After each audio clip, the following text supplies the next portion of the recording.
Assalomu alaykum kanalim obunachilari. Videoni oxirigacha kuzatib borib, like bosib, obuna bo'lishni unutmang. Botir Qodirov sudi yana boshlandimi?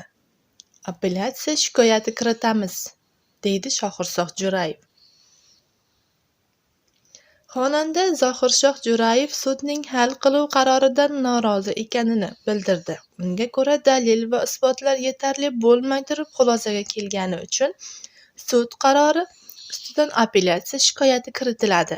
Qaysi mahkama nima qaror qabul qilishidan qat'iy nazar, biz otamning qaroriga sodiqmiz, deydi xonanda Kun.uzga xabardan bergan intervyusida. Botir Qodirovni Sherali Jo'rayevning o'g'li deb topgan Uchtepa tumanlararo sudining hal qiluv qarorini Jo'rayevlar oilasi adolatsiz qaror deya baholamoqda. Kun.uzga intervyu bergan xonanda Zohirshoh Jo'rayev da'vogar tomonidan sudga na yozma va na boshqa ashyoviy dalillar keltirilmaganligini bildirdi. Xonandaga ko'ra, Jo'rayevlar oilasi taqdim etgan faktlar sudda qabul qilinmagan. Biz otam Sherali Jo'rayevning audio hamda videolari, yozma ashyolari va dalillari, guvohlarni keltirdik, lekin bular sud tomonidan qabul qilinmadi. Bizga qarshi da'vo arizasini kiritgan tomonning bir nechta joyda men Sherali Jo'rayevning o'g'li emasman qabilidagi audio video yozuvlari bilan ham bor edi. Biroq shunga qaramasdan sud otalik faktini tasdiqladi. Biz qarordan norozimiz, deydi Zohirshoh Jo'rayev. Xonanda otasi Sherali Jo'rayevning Vodiyga o'tkazilgan to'ylardan birida Botir Qodirov uning o'g'li emasligini tasdiqlagan gaplarini eslatdi. 20 yillar oldin Vodiyda bir to'yda otam xalqqa yuzlanib, bunaqa bolam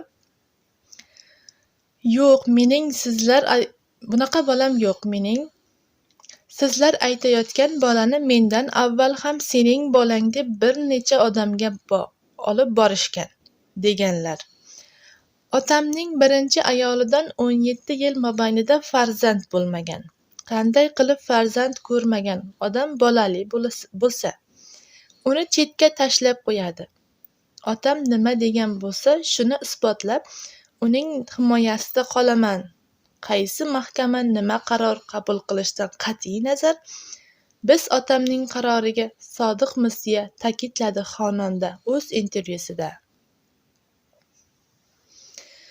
11 sentyabr kuni sudning hal qiluv qarori o'qib eshittirilgach, xonanda Botir Qodirov ommaviy axborot video intervyusiga berib, aka-uka Jo'rayevlarning qo'rqayotgan masalasi nima ekanligi haqida ma'lumot bergan. Aka-uka Jo'rayevlar qo'rqayotgan nuqtasi meros ekanini aytgan edi.